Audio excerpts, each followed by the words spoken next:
네, 여러분 안녕하세요. 이상우 선생님입니다. 국제정치학 문제풀이 강의를 시작하도록 하겠습니다. 국제정치학 문제풀이는 진도별로 25번 정도 강의할 것 같고요.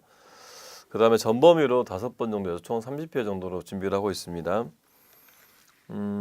국제정치학은 아시다시피 이론, 이슈, 외교사라고 되어 있는데요. 네, 각각 어느 정도 좀 진도에 맞춰서 진도를 나눠서 강의를 진행하도록 그렇게 하겠습니다. 네, 기본서 학습은 잘 하셨습니까? 네, 그래도 뭐 어느 정도 기본서 공부를 하시고 나서 문제를 푸시는 게 좋겠죠. 문제는 기출 문제를 변형한 것도 있고요. 제가 만든 문제도 있고, 그래서 각 그 진도별로 중요한 논점들을 다 잡아보는데 포커스를 맞추고 있습니다. 자, 그럼 바로 1회부터 시작하도록 하겠습니다. 이번 그 진도는요, 국제정치학 총론, 그리고 사상, 그리고 조금 진도가 부족해서 이론 총론까지 이렇게 준비를 해봤습니다. 1번부터 갈게요.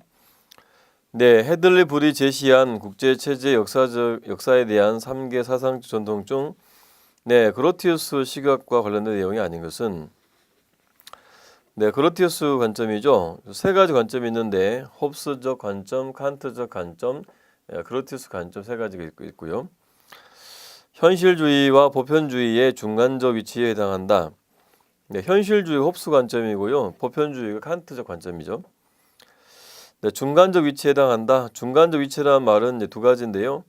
그 현실주의가 말하는 그 행위자가 국가다라는 거하고 보편주의가 말하는 행위자들 간의 협력이 가능하다. 그래서 국가 간의 협력이 가능하다가 포인트겠죠. 국가 간의 협력이 가능하다. 자, 2번 가보면요. 국가들 상호 간의 관계가 공통 규칙 또는 제도에 의해서 제한된다. 공통의 규칙이나 제도를 통해서 이 사회성이라는 걸 만드는 것이죠. 사회성.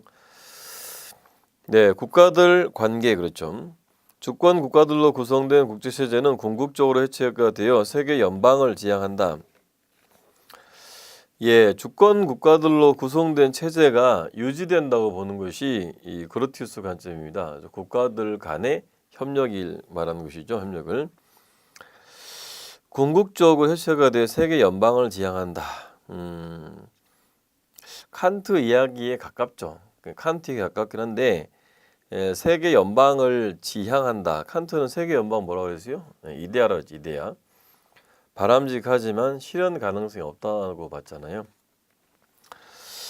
세력 균형은 국제 질서 형성에 긍정적 기능을 한다.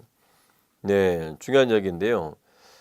이상주의자들은 세력 균형에 대해서 비관적으로 봤잖아요. 세력 균형을 위한 전쟁이 이르렀다라고 보는데 여기는 세력 균형이 형성돼 있을 때 질서가 형성될 가능성이 높아진다. 맥락 아시겠죠? 둘이 균형이니까 서로 싸울 일이 별로 없잖아요. 싸우기 힘들잖아요. 그러니까 오히려 제도를 만들어서 차라리 협력을 하지 않은 쪽으로 갈 수도 있다라는 생각을 하는 거죠. 자, 그렇습니다. 요거 국제정치관은 뭐 B급이라고 전 분류하죠. B급으로서 뭐 중요한 문제고요. 자, 비국 관계자 보겠습니다.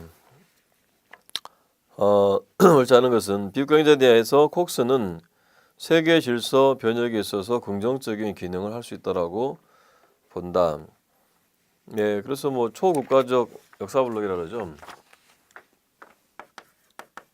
초국가적 역사적 정확히는 대항블록이죠.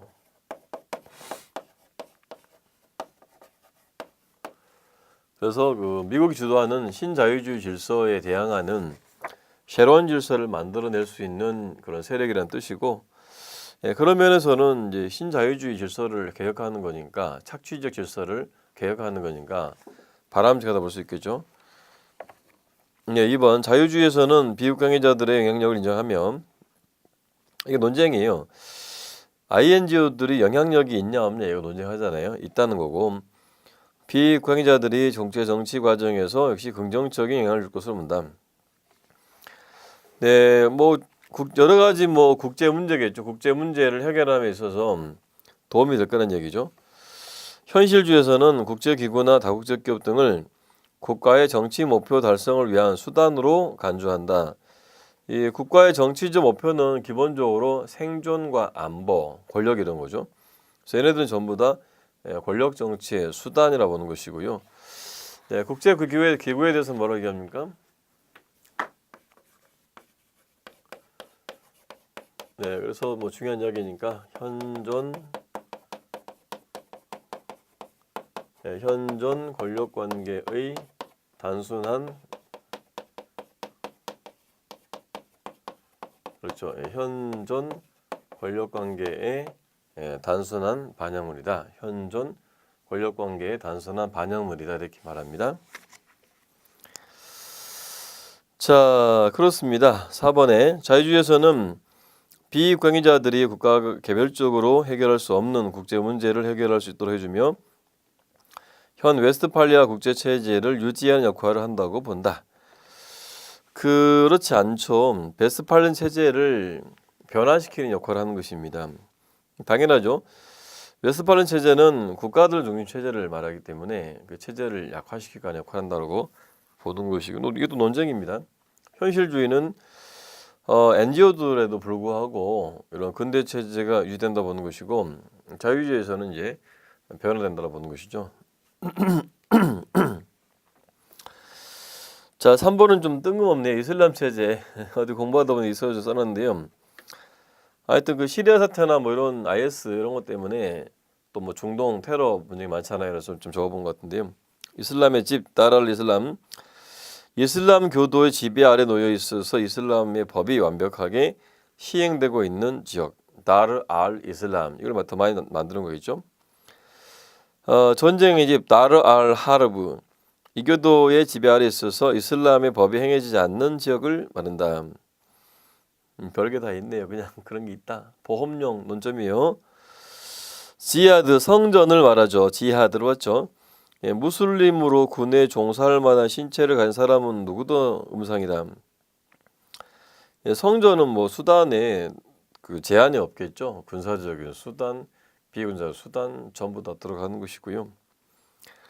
예, 전쟁의 집은 이슬람의 집과 달리 여러 이교도의 국가와 공동체 서로 경합하는 지역이다. 전쟁의 집, 네, 전쟁의 집을 정복을 해서 다르 알 이슬람, 이슬람의 집을 확대하는 것이다.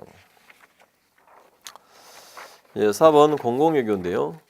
공공외교 대두 배경에 대한 설명으로 옳지 않은 것은 9.11 테러, 이라크 전쟁 등을 통해 하드파워의 한계가 드러났다.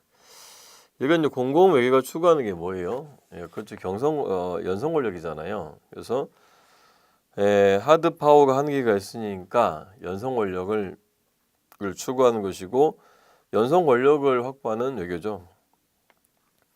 20세기 후반 이래 정보통신 기술의 혁명적인 변화. 공공 외교의 수단입니다. 사람들 만나는 게 제일 좋겠지만은 한계가 있잖아요. 그래서 이제 이런 통신을 활용한다는 거죠. 이중의 의존의 심화. 네, 이중의 의존은 우리나라 같은 경우에 군사 안보는 미국한테, 경제는 중국한테 의존돼 있는 걸 말하고요. 예, 이중의 의존의 심화하고 큰 관련은 없죠. 그래서 이제 물론 이제 뭐 복잡하게 논리를 만들 수는 있는데 직접적인 관계를 갖는 것은 아닙니다. 예, 정보의 민주화 및 접속의 자유 마찬가지고 또 뭐 22번과 비슷한 논점이 되겠죠. 네, 공공외교. 원래 공공외교는요, 그 미국 그 부시 행정부 2기 때 썼던 변환외교 있죠. 뭐 이런 건 잘 안 나오긴 하는데요. 변환외교가요, 오바마 정부 들어와서 확대가 된 게 공공외교입니다. 맥락은 좀 기억해 두시면 좋을 것 같고요. 자, 5번 갑니다. 다국적 기업의 국제 정치적 역할에 대한 설명 중 가장 옳지 않은 것은 제품 수명주의 이론, 자유주의 이론이죠. 다국적 기업은 상품 개발 단계에서 발생하는 것이 아니죠. 개발 단계는 그 상품이 자본 집약적이잖아요. 그래서 노동 집약적으로 바뀌는 상황에서 다국적 기업이 노동 비용을 절감하고 이윤을 극대화하기 위해서 나가는 거죠.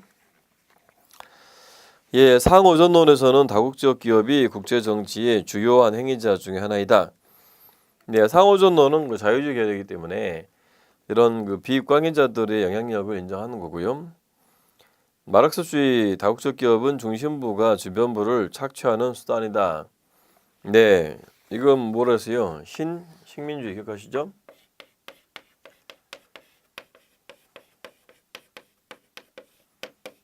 네, 니오 콜로니얼리즘이요. 콜로니얼리즘. 식민주의고요. 길피는 다국적 기업의 해외 진출로 미국 내 산업의 공동화 우려가 있다고 한다. 그리고 그 패권 쇠퇴죠. 예, 패권 쇠퇴의 원인이 된다라고 봤습니다. 기억하시죠? 길피는 기술 진보가 패권의 가장 중요한 원천이라고 봤거든요. 그래서 기술이 다국적 기업을 통해서 확산이 되면서 패권을 쇠퇴한다라고 봤습니다. 자, 그리고 그 냉전 체제 이야기인데요. 그 앞부분에 제 책에 뭐 냉전 체제는 없는데 그냥 전반적인 체제 이야기를 좀 같이 담아놓은 부분이고요. 자, 6번 탈냉전 시대를 설명한 학자들의 주장이 바르게 연결되지 않은 것은 프란시스 후쿠야마 인정투쟁사의 종언, 네, 역사의 종언인데요. 역사가 인정투쟁사죠. 예, 사면 헌팅턴 문명 충돌인데 이슬람과 중화가 협력해서 서구 문명에 도전하는 것이죠. 메스키타는 민주평화론자입니다. 현실주의자 같잖아요. 근데 이분은 물론 그 기대 효용 이론이라는 현실주의 계통의 이론도 말씀하셨지만 또 민주평화론도 말씀을 하신 재미난 학자입니다. 미어샤이머는 세계화의 비관적인 미래. 네, 세계화 시대를 할지라도 그 탈냉전기에 들어와서는 네, 그 국가들 간의 강대국 간 그 정치, 권력 정치가 더 확대될 것이기 때문에 비관적이다. 존 미어샤이머. 그 미어샤이머는 꼭 기억하실 게 지역 체제를 중심으로 사고하시고 모든 나라들은 뭘 추구해요? 그가 속한 지역에서 지역 헤제몬, 리저널 헤제몬을 추구하기 위해서 극도의 경쟁을 한다. 끝이 없는 경쟁을 벌일 것이다. 이렇게 봤습니다. 자, 냉전 체제 기원과 관련된 설명으로 옳지 않은 것은 이것도 뭐 저는 중요하게 보고 있는데 아주 중요하게 보고 있습니다. 간혹 나오고 있고요. 냉전의 기원에 대한 전통주의, 수종주의 논쟁은 냉전 시작의 책임 소재와 관련이 있으며 뭐 그렇죠. 누가 책임이 있나 이거죠. 전통주의는 소련의 팽창주의 정책에서 수종주의는 미국의 팽창주의 정책에서 일차원을 찾는다. 네, 수종주의는 그 뉴 레프트라고 해서요. 신좌파, 뉴 레프트 입장이죠. 네, 미국의 그 자본주의 문제였다고 보는 것입니다. 네, 미국의 대일 원자탄 투하는 소련에 대한 미국의 군사적 위기를 가시하는 들을 포함하고 있었고 이것이 미소 간 불신을 증폭시키는 한 원인이 되었다. 네, 얄타회담에서 미국 소련은 독일 분할 지배를 놓고 대립하지 않았죠. 어떻게 됐어요? 미영불소죠. 미영불소 네 나라가 분할 지배하기로 합의가 됐죠. 예, 한국 전쟁 발발 이후 미국은 서유럽에서의 군사력 증강의 일환으로 서독의 재무장을 추진하였고 이에 대한 대응으로 소련을 중심으로 한 공산권의 바르샤바 조약기구가 탄생하게 되었다. 네, 바르샤바 조약기구는 1955년 5월 14일에 창설된 기구입니다. 나토에 대한 대항마가 되겠죠. 자, 그 다음 8번입니다. 중화 질서와 근대 질서를 비교한 것으로서 가장 옳지 않은 것은 출제 가능성이 매우 높은 것 중에 하나인데요. 중화 질서만 나올 수도 있고요. 중화 질서와 근대 질서랑 뭐 비교해서 나올 수도 있고요. 네, 더 많은 문제들은 또 제가 쓴 책에도 있으니까 그 시간이 되시고 여력이 되시면 풀어보세요. 네, 중화 질서에서 평화는 힘이 불균형할 때 이루어지므로 힘의 균형이 달성될 때 전쟁이 발생한다. 네, 힘의 균형이란 말은 그 힘의 격차가 축소되었을 때 그런 말이죠. 서구 근대 질서에서는 주권 평등을 기반으로 평화가 이루어지며 힘의 불균형이 발생할 때 전쟁이 발생한다. 꼭 그런 건 아닌데 지금 서구 근대 질서는요, 그 세력 균형론을 전제로 한 이야기입니다. 예, 중화 질서는 비공식적 법적 질서다. 거기 법적 질서를요, 정치적 질서로 좀 바꿔주세요. 정치적 질서. 예, 근대 질서는 공식적 법적 질서로 규정할 수 있다. 네, 비공식적 정치적 질서로 좀 바꿔주세요. 예, 비공식적 정치적이라는 이야기는 그 중국의 영향력이나 그 유교 관념에 의해서 통치됐고요. 근대 질서는 이제 국가들 간의 공식적인 그 조약을 통해서 규율했기 때문에 공식적이고 법적 질서들 이렇게 말할 수가 있죠. 네, 중화 질서는 1648년 베스트팔렌 질서가 시작되면서 최종적으로 소멸되었다 그랬는데 그 중화 질서 소멸 시기에는 교수들마다 좀 다른 것 같아요. 그 1842년에 난징 조약을 통해서 뭐 해체 베스트팔렌 질서에 들어갔다 이렇게 말하는 책도 있고 뭐 20세기 초반에 소멸했다 분도 계시고 좀 다양한 것 같습니다. 그래서 의견이 좀 다양할 때는 그런 것들이 나왔을 때 틀린 것은 아니다, 그죠? 그러니까 1842년 나와도 맞는 거고 20세기 초반 나와도 맞는 거라고 봐야 되겠죠. 어떻게? 상대적으로. 예, 중화의 목표는 4대 또는 4대 자소, 4대 교린이죠. 예, 서구적 근대 질서의 목표는 부국강병이다. 네, 9번에 웨스트팔리아를 구성했던 주요 원리 뭐 잘 나오지만 너무너무 쉬운 그 B급 논점이죠. 다 맞출 수 있는 거죠. 무력 사용 금지 원칙 얘는 뭐 언제입니까? 예, 유엔 헌장 2조 사항에서 처음으로 들어가죠. 무력 사용과 그 위협의 금지 원칙. 국왕은 자기 영역에서 최고 권위를 가진다. 주권 절대 원칙. 예, 원래 그 영역에서 최고의 권위는 황제나 교황이 갖고 있었어요. 근데 이제 전쟁 이기고 나서는 국왕이 갖는 거죠. 군주. 예, 국왕은 자기 영역 내의 종교를 자유롭게 선택한다. 내정 불간섭의 원칙. 네, 국가들 간의 평화 유지를 위해서 상호 대등한 힘을 유지한다. 세력 균형의 원칙. 네, 세력 균형의 원칙은요. 1814년 쇼몽 조약이라 했죠. 1814년 쇼몽 조약이죠.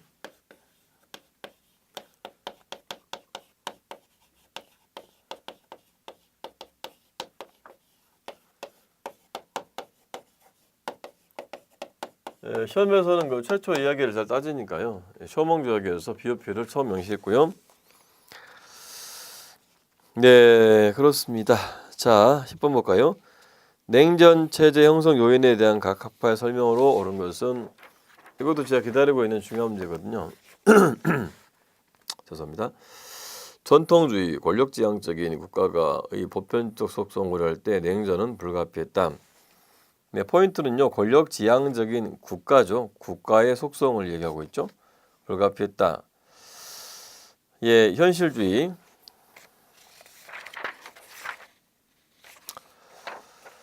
예, 그 옳은 것은이죠. 제가 착각했는데 그 국가의 속성을 보는 것, 네, 냉전은 불가피했다 이렇게 보는 것은 현실주의 입장이고요. 현실주의고, 전통주의는 이번이죠. 이번 전통주의인데 공산주의 국가인 소련의 팽창주의. 포인트가 뭡니까?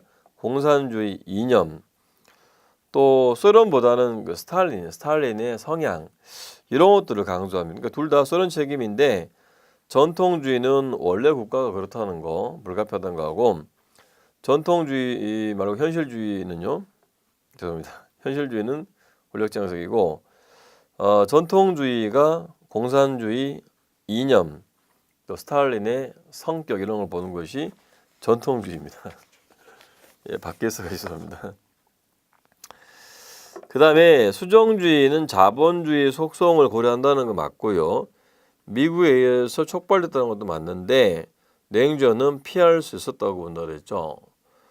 예, 오답은 그 수정주의로 낼 가능성이 좀 높지 않나 생각하는데 네, 냉전은 피할 수 있었다라고 어떻게 미국과 또 뭐 미국이 소련에 대한 정책을 적절하게 조절함으로써 피할 수 있었다. 후기 수종주의.